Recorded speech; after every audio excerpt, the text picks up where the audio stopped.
A todos, a todas. Es un gusto enorme poder estar presentando este nuevo libro del Consejo Latinoamericano de Ciencias Sociales y hacerlo en el marco de la FILBEN, de la Feria del Libro de Venezuela. Entonces, doble gusto y doble honor poder abrir este espacio. Espacio que va a estar dedicado a la presentación de un libro de un querido intelectual conocido en toda América Latina y el Caribe. Se trata de Atilio Borón y se trata de este libro que tengo aquí, Atilio Borón, Bitácora de un navegante, teoría política y dialéctica de la historia latinoamericana.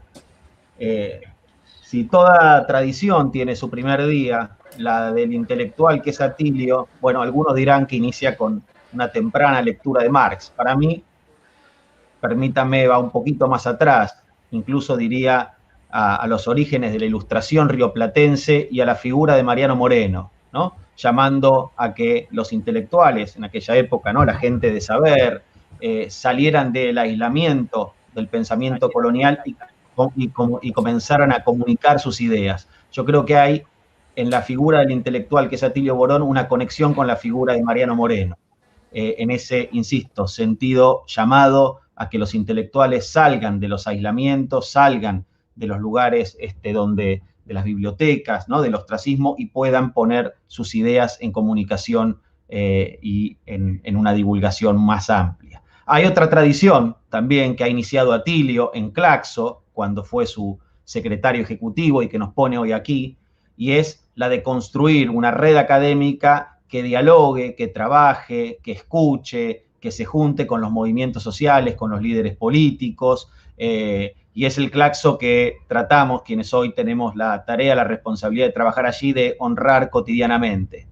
Y creo que también hay una tradición que inaugura Tilio y que este libro plasma de una manera muy fuerte, que tiene que ver con una forma de pensar el trabajo intelectual y del intelectual con el mundo del trabajo, con los mundos del trabajo, articulando, estrechando, construyendo diálogos, contribuyendo, no pensando ni capturando el pensamiento y los saberes de los otros, sino poniendo a disposición el saber construido en la academia en un diálogo horizontal con otras formas de conocer, interpretar y transformar el mundo. Creo, para cerrar y darle lugar a Sabrina González, quien ha tenido el trabajo, un trabajo artesanal, delicado, pero sobre todo comprometido de compilar esta obra en diálogo permanente con Atilio, decía, creo modestamente, que este libro celebra a ese intelectual. Un libro que es el punto de llegada de una travesía, no la última sin lugar a dudas, y el punto de partida para quien quiera sumergirse en ese mundo apasionante de lecturas, de visiones de nuestra América que nos ofrece Atilio. Muchísimas gracias y Sabrina, tenés la palabra.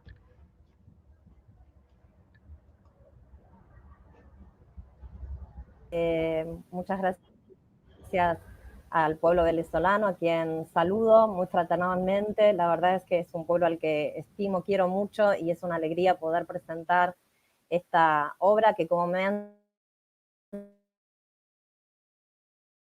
enseñado Atilio, es su obra más reciente, ¿sí? Porque si algo complicó,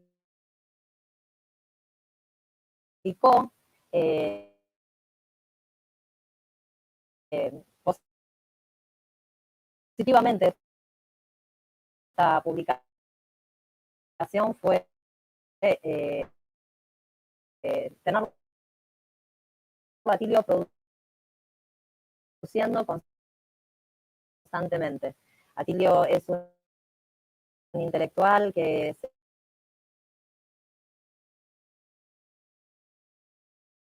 se ha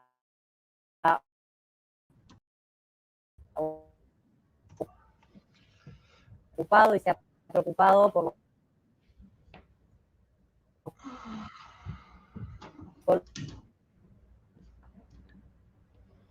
Hay...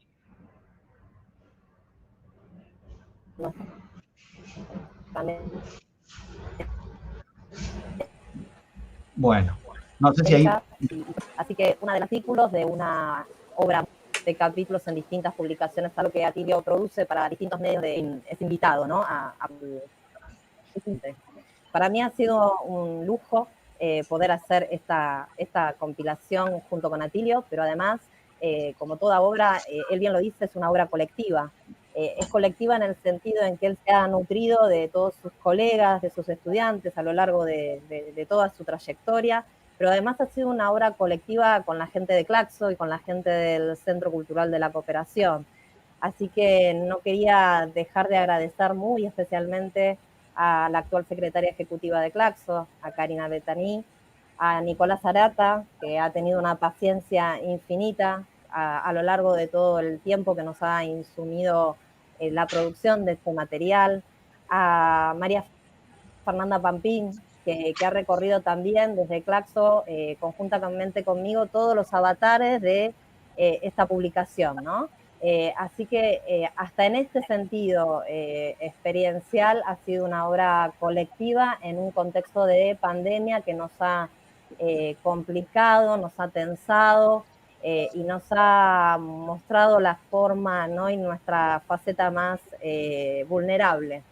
Creo que es particularmente importante poder hacer esta presentación para Venezuela, porque si hay algo que es caro al sentir de Atilio es el proyecto bolivariano y es el compromiso con los más vulnerables, con la defensa de los pueblos, y en este sentido presentar esta antología en el marco de la FIL es en lo personal un lujo que debo agradecerle a Atilio, mi maestro, mi mentor, y a Claxo porque ha sido efectivamente también la institución en la que ha llevado esta obra adelante y que ha confiado en mi persona para poder acompañarlos.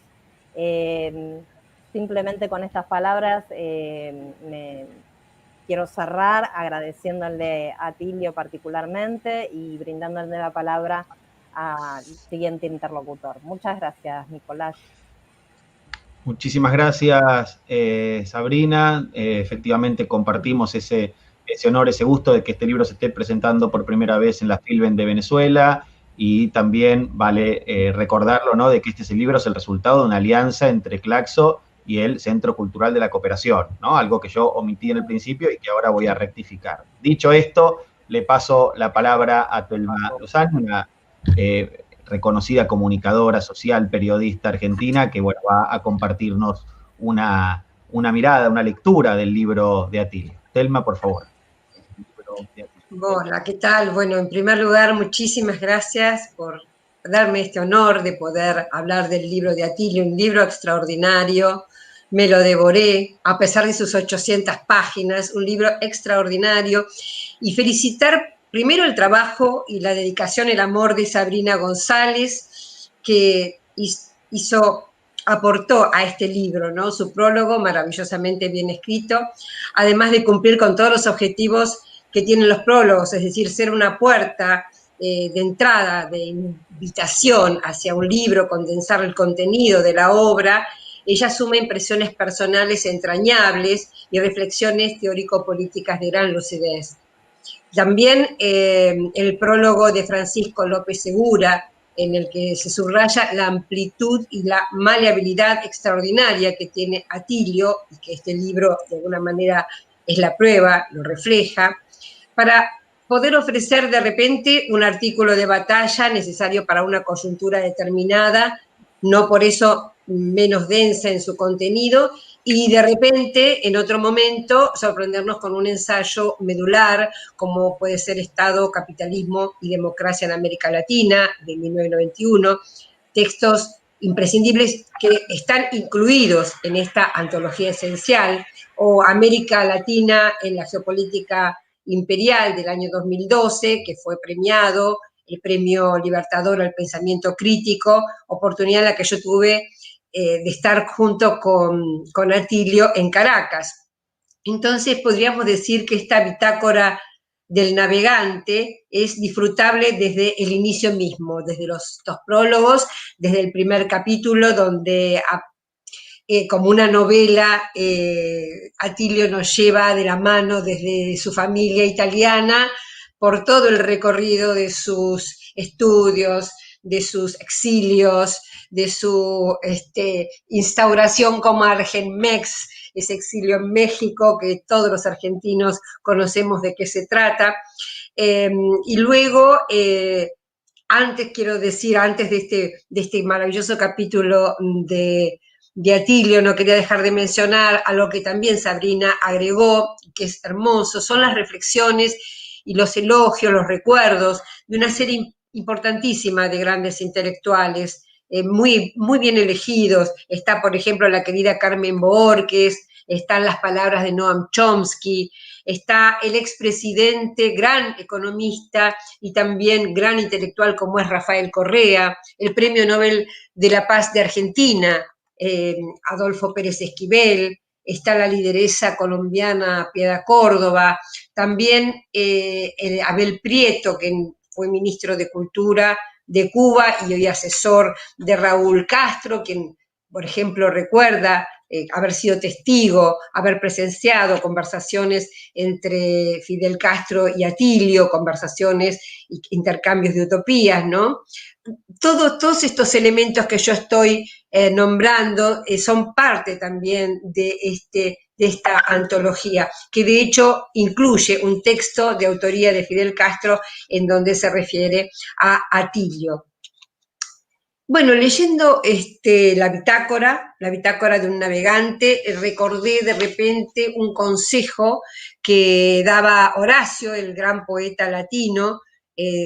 Todos los estudiantes de letra tuvimos esa lectura, que pasar por esa lectura maravillosa y obligatoria. Horacio, el poeta latino que vivió también en tiempos de cambio, en tiempos de transformación, en tiempos interesantes, en el año 68 hasta el 6 antes de Cristo, y él escribió lo que se conoce como la Epístola de los Pisones, que es una larga carta justamente que le escribe para los hermanos Pisone, que tenían pretensiones literarias, y lo que hace Horacio es hacer primero un catálogo de las obras más importantes de griegos y romanos hasta ese momento, pero además volcar toda su experiencia como gran poeta, como fino intelectual, como escritor irónico, y le da los consejos, ¿no? Esta obra que también se conoce como arte poética,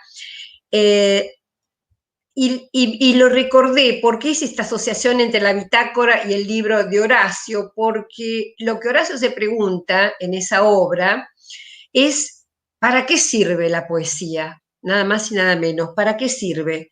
Y entonces responde con dos verbos, docere y delectare.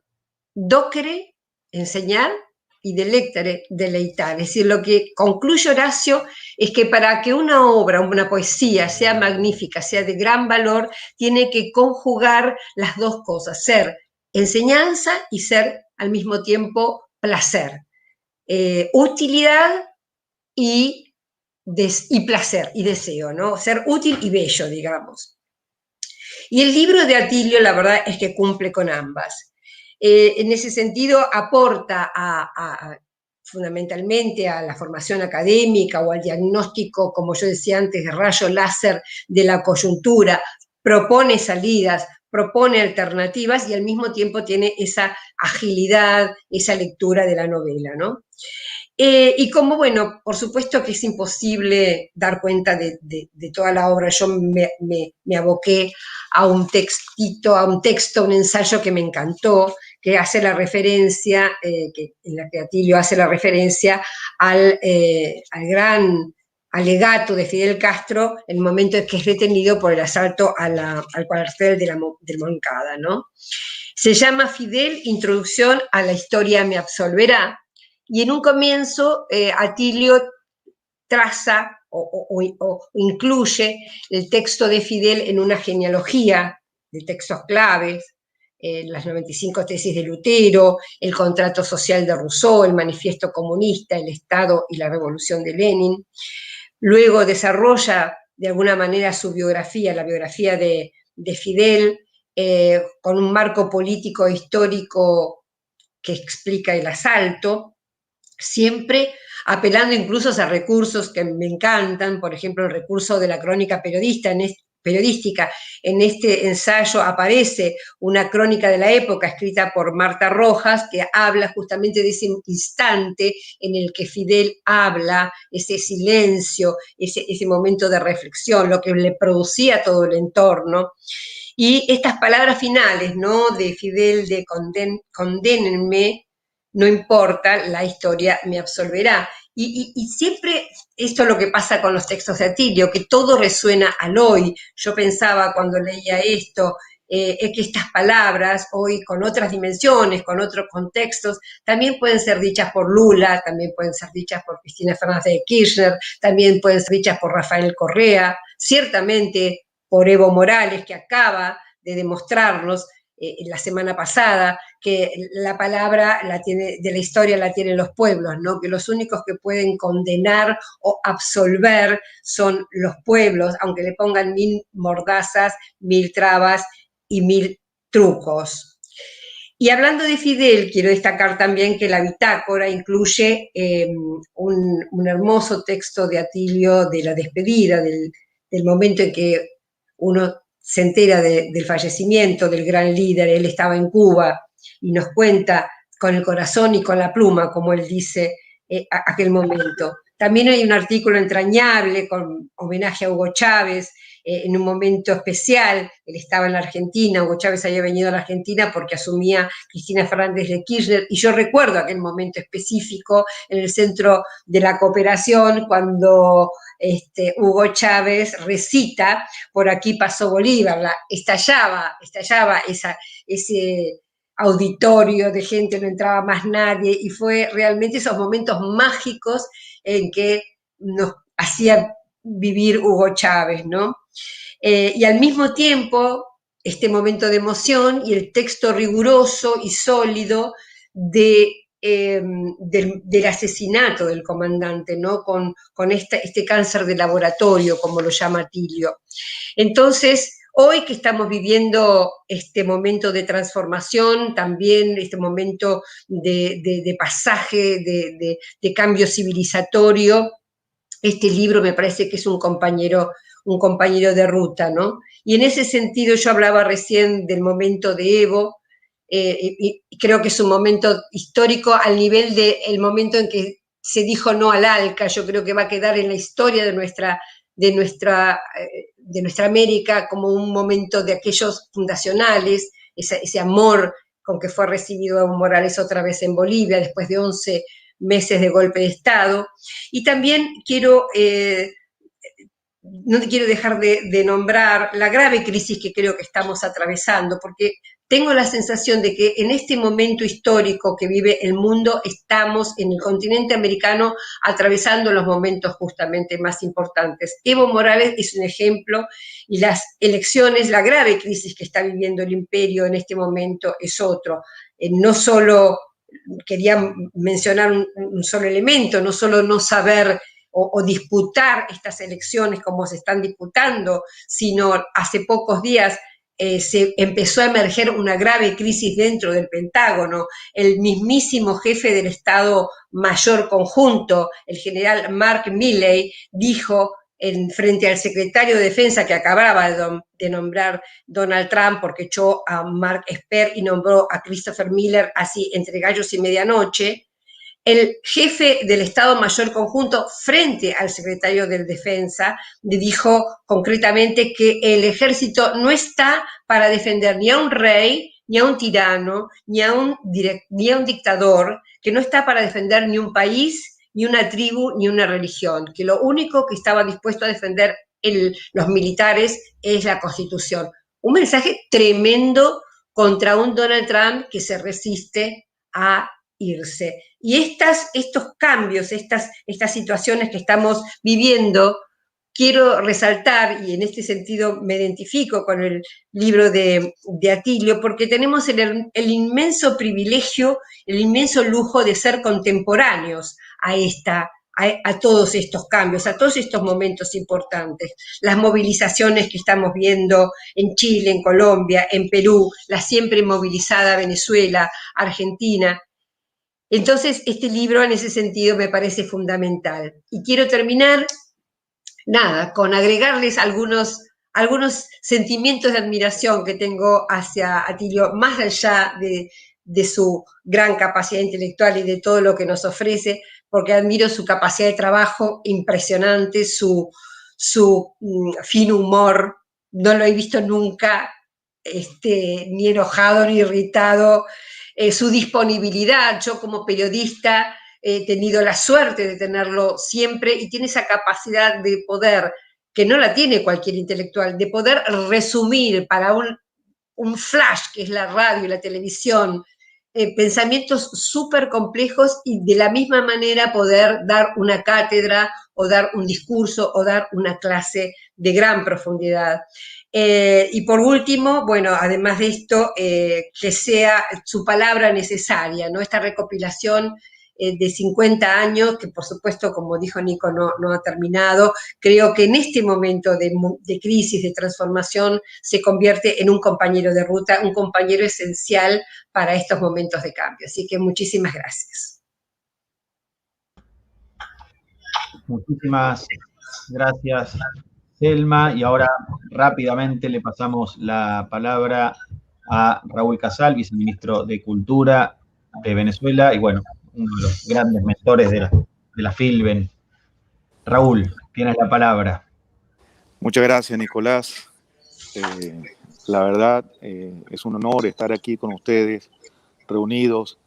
Es un honor tener a Atilio Borón en la FILBEN, en esta FILBEN que tiene una característica muy particular. El año pasado lo tuvimos de invitado, hicimos todo, así como dice su libro, Bitácora de un navegante, hicimos que esa navegación, todo un periplo para que él pudiera llegar a Venezuela a la inauguración de la FILBEN y presentar su libro al día siguiente, El hechicero de la tribu. Y bueno, como buen navegante, como buen pedagogo, como un gran politólogo, como un gran pensador que es Atilio de nuestro tiempo, realmente para mí es un honor estar aquí con ustedes. Y bueno, tener a Atilio siempre en Venezuela es para nosotros una alegría, sobre todo porque comprender una revolución como la revolución bolivariana, porque hay muchos dogmatismos dentro de la izquierda, hay muchas maneras de ver las realidades, y la de Atilio siempre nos da unas pistas sobre Venezuela y sobre América Latina y el mundo de una manera tal que, como buen político, como buen actor político, como buen pensador, nos lo da con una visión que nos los presenta de una manera desmenuzada, que nos hace mucho más fácil entender la realidad. Y esa es una de las cosas que Atilio tiene y que constantemente nosotros agradecemos siempre cada vez que Atilio se presenta en algún lugar, está dando un discurso, está entregando un artículo, estamos siempre atentos. Aquí en Venezuela es apreciado, sus libros son apreciados, todo lo que él representa siempre tiene un gran aprecio y admiración. Por tanto, tenerlo nuevamente en la FILBEN es para nosotros un gran honor. Desde el ministro Ernesto Villegas, nosotros nos quitamos la investidura aquí, yo no soy viceministro, no soy Ernesto Villegas no es ministro, nosotros, inclusive porque somos periodistas, tenemos un aprecio muy particular por él, sobre todo porque como periodistas siempre tenemos preguntas para hacerle y esas preguntas nos dan una perspectiva de la realidad que muchas veces no son tan fáciles de ver, y eso es algo que Atilio es en particular es un gran observador, y como gran observador, bueno, y marxista además, que no se, lo bueno de ese marxismo de Atilio es que no es que te dicta una cátedra de marxismo, sino que te dicta una cátedra de lo que nos está pasando en estos momentos, de la manera dialéctica, de la manera latinoamericana, de este punto de vista que no es un asunto meramente académico, sino que tiene en eso que es lo académico, lo pedagógico, tiene esa virtud de la gran observación, esa observación que nos hace realmente comprender de una sola sentada, entender lo que sucede, lo que está pasando y lo que inclusive puede pasar. Cuando me dijo Nicolás que eran 800 páginas, caramba, nosotros dijimos, un libro de Atilio lo queremos en Venezuela. Ahora nos dijo 800, también lo queremos. Y vamos a hacer todo el esfuerzo por tenerlo para nuestro pueblo, porque sé que nuestro pueblo lo va a apreciar. Atilio sabe muy bien de todo el cariño que le tenemos. Mira, ahí está la portada, ahí está nosotros le decimos aquí mamotreto, pero en el mejor sentido de la palabra, ¿no? Porque 800 páginas, como lo dijo la compañera antecesora, que periodista también, dijo que se leen con una facilidad, y eso es lo bueno, que lo agradable de la lectura, esa parte de escribir de una manera tal y de mostrar esto que nos está pasando, esto es lo que le pasó, esta nueva historia en América Latina. Bueno, contarla de esa manera, como la cuenta Atilio, se hace, como dicen el lector común, es digerible. Y esa manera amena en que habla, esa manera conversacional en que escribe Atilio, nos los hace agradable. 800 páginas pasan a ser ligeras, entonces no es nunca pesada su lectura. Y eso es lo que realmente agradecemos de Atilio, porque para mostrar las realidades, para mostrar esa observación aguda, se necesita también esa ligereza que se requiere para la comunicación. La ligereza aguda, no la ligereza que corresponde a que es menor, sino más bien lo agudo, ligero. Y eso es una virtud que tiene Atilio y que tiene eso de periodista también, ¿no? Que es la época de la comunicación, que es la época de decir las cosas puntualmente. Unos títulos como los que él coloca siempre dan en el clavo, y eso ya te dice hacia dónde apunta lo que va a decirnos Atilio. La verdad es un honor y esperamos no solamente tener el libro, que ya es un compromiso con Claxo y con el Instituto de la Cooperación. Vamos a tenerlo aquí en Monte Ávila, en nuestras librerías del sur, distribuido por todo el país, para que nuestro pueblo pueda acceder, puedan tener el libro de Atilio, así como tenemos los otros libros de él y que han sido realmente devorados, que rápidamente se agotan nuestras ediciones. Y bueno, muchas gracias, Atilio, por estar ahí, por estar con nosotros. Un intelectual como Atilio son los que necesitamos en toda América Latina. Muchísimas gracias, querido Raúl. Y bueno, todo como habíamos conversado, la intención y la disponibilidad de Claxo para que el libro se edite por Monte Ávila en Venezuela y, como tú decías, siga circulando el pensamiento de Atilio también por ese queridísimo rincón de nuestra patria, de nuestra gran América. Atilio, tienes la palabra. Bueno, hola, ¿qué tal? La verdad, muchísimas gracias. Realmente profundamente agradecido a las autoridades de Filben que me permiten una vez más estar ahí. El año pasado con Raúl y Ernesto estábamos presentando El hechicero de la tribu. Ahora la pandemia nos obliga a una presentación virtual, pero igual creo que va a ser importante, va a servir para que mucha gente sepa, y sobre todo si el libro luego sale por Monte Ávila, más todavía. La verdad que tenía que agradecer a tanta gente que terminaría esto sin hablar del libro, porque comenzando por Claxo y fundamentalmente la tarea enorme que hizo Sabrina González. Yo quiero decir claramente que si Sabrina no asumía esta tarea, esta compilación jamás hubiera tenido lugar. Era imposible. Además, ella y Nicolás Arata y María Fernando Pampín, los tres saben el inmenso trabajo que tuvieron que hacer todos, ¿no es cierto? Pero Sabrina, que era la que primero tenía que manejar toda la baraunda de cosas, artículos míos, papers, partes de mi tesis doctoral, a lo largo de 50 años.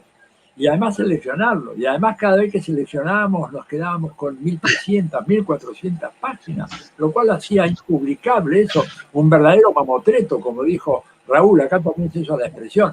Bueno, finalmente viendo, conversando entre Nico, María Fernanda y Sabrina, hicieron un trabajo formidable, una selección final, y la verdad que quedó hermosa el conjunto, ¿verdad? Por supuesto hay muchas otras cosas más que tenemos ahí, que están en la Biblioteca Virtual de Claxo, pero ellos hicieron una selección acá realmente extraordinaria. Así que mi agradecimiento. Y por supuesto, el agradecimiento institucional a Claxo, a la secretaria Karina Betiani y a la gente del Centro Cultural de la Cooperación, a su director Juan Carlos Junio, porque asumieron esta empresa. La verdad que tendría que agradecer a tantísima gente, aquellos que escribieron, bueno, felicitándome, presentándome ante el público, lo hicieron con una generosidad, un cariño enorme. Y yo lo que he hecho ahí, me parece que tal vez lo que puede ser el legado más interesante de este libro es tratar de ver cómo fue que se fue construyendo un intelectual que no nació chavista, ni marxista, leninista, ni nada de eso, ¿verdad? Y que se crió en un ambiente profundamente católico y practicante. Mi familia, digamos, fundamentalmente del norte de Italia, la parte del sur, digamos, siempre fue postergada, ¿verdad? Mi madre era siciliana, mi padre era veneciano, entonces, pero bueno, en mi casa también, como en Italia, la hegemonía era del norte, y era la hegemonía veneciana, ¿verdad? Que son muy católicos, practicantes, tremendos. Y como yo, además, formado en la tradición de las ciencias sociales norteamericanas, porque eso era lo que nos enseñaban a todos nosotros cuando yo empecé a estudiar sociología. En los años 60, estudiar sociología era leer a Talcott Parsons, a Robert Merton, en el mejor de los casos a Pittering Sorokin, digamos, y luego aparece Ray Mills, así como un relámpago que nos deja a todos flasheados, como diríamos, ¿qué pasó? ¿Cuál es esta discusión sobre la gran teoría y el empirismo abstracto? Ray Mills me lo hubiera merecido, yo pensé, pero no podía alargar más el libro, un papel muy importante en ese despertar de mi conciencia. Pero creo que el libro, quien lo lea con cuidado, desde el primer trabajito, ¿verdad? Cronológicamente hablando, no tal como está presentado en el libro, porque el libro comienza con mi trayecto, mi camino hacia Marx. Pero el primero, que es del año 1969, yo tenía 26 años ahí. Era prácticamente mi primer trabajo publicado, y en donde se veía que yo tenía como una intuición. Tenía el corazón del lado correcto, del lado de los pueblos, del lado de los dominados por el imperialismo, un sentimiento realmente de reactivo muy fuerte en contra de eso que yo veía como la prepotencia de Estados Unidos en nuestra América Latina, etcétera, pero no tenían los instrumentales, digamos, y cómo me parece que los jóvenes que puedan leer este libro pueden darse cuenta de que, bueno, que uno puede ir construyendo esa caja de herramientas, que el marxismo es un aporte fundamental. Yo no digo que sea el único, ¿verdad? No soy tan cerrado en ese sentido. Creo que hay otras tradiciones teóricas hoy, ¿verdad? Hoy, no hace 50, 60 años, ¿verdad? Pero hoy hay otras tradiciones teóricas que convergen, que son muy importantes para la lucha emancipatoria, todo este ecologismo radical, el ecologismo anticapitalista, porque, como dijo muy bien Chico Méndez en Brasil, pobre que lo asesinaron, Chico Méndez dijo, el ecologismo sin una lucha anticapitalista es apenas jardinería, ¿no es cierto? Y mucho de lo que parece hoy como ecologismo o como anti-extractivismo, en el fondo son formas más o menos sofisticadas de jardinería. Y bueno, yo no quiero eso, pero bueno, esa tradición de lo mejor del ecologismo radical, del feminismo radical, son tradiciones importantísimas que convergen y que yo en alguna medida he tratado, no he tenido éxito en todas, pero de ir incorporándolas a mi acervo, a esa caja de herramientas que es tan importante, y además poner todo eso, que me parece que es significativo, poner en relación a la historia de América Latina. Porque si hay algo que sale muy claro cuando yo miraba todos esos textos, es como yo estaba reflejando lo que estaba pasando. Es decir, cuando yo escribo sobre ese primer trabajo de clases populares, yo lo escribo en el Chile un año antes de que gane Salvador Allende, y yo me sentía como transportado por esa marea popular, esa irrupción plebeya, ¿no es cierto?, tan fuerte que estaba experimentando Chile y que llevaría finalmente a Allende a la presidencia. Y luego, digamos, bueno, el exilio, el primer exilio fue en Chile, saliendo de la dictadura militar de Argentina en el año 66, pero luego, digamos, entre la imposibilidad de volver a Chile, porque mi casa fue arrasada, mis libros quemados, mis propiedades todas destruidas, ¿verdad?, propiedades muebles, no tenían casa, no tenían nada. Y bueno, mi tesis doctoral en Harvard es un poco una tentativa de volver a entender en un cuadro más amplio por qué en América Latina hay tantísimos problemas para construir un orden democrático y por qué la crisis de la dominación oligárquica no dio lugar después a la constitución de una sólida democracia burguesa, que es una tarea que está pendiente hasta el día de hoy y que recorre los 50 años de ese libro y que prácticamente habla claramente de una situación de una cierta incomodidad. Creo que ahí también aparece una cita que yo hago en el artículo sobre los intelectuales públicos, la cita de Edward Said, el gran intelectual palestino, cuando decía que él se sentía muy incómodo en la universidad. A mí me pasaba lo mismo, ¿verdad? Yo sentía que estaba un poco nadando a contracorriente cuando escuchaba esas grandes discusiones, ¿verdad? En los años 80, hablando de la transición a la democracia, de cómo el modelo democrático de España finalmente se impondría en América Latina, como eso sería, digamos, el patrón que seguiríamos nosotros. Bueno, y yo decía, pero yo no veo cómo. Además, la transición española, para mí, ya en ese momento, en los años 80, era una transición incompleta, con una monarquía, con todo el aparato institucional del Estado, de la judicatura, en manos del franquismo, del neofranquismo, y de ahí la necesidad de repensar un poco a contracorriente. Bueno, pues eso fue lo que traté de hacer en ese libro, ¿verdad? En ese capítulo en especial, pero que refleja el espíritu de toda mi obra. O sea, pensar críticamente en un momento como esto, en donde América Latina se encuentra ante una encrucijada histórica, lo dijo Telma claramente por lo que está pasando en Estados Unidos, y bueno, y espero que efectivamente el libro sea un compañero de viaje que nos ayude a avanzar en la construcción de esta patria grande en la segunda y definitiva independencia. Y bueno, un abrazo muy grande al pueblo, a todas mis amigas y amigos venezolanos que están luchando heroicamente contra un bloqueo criminal,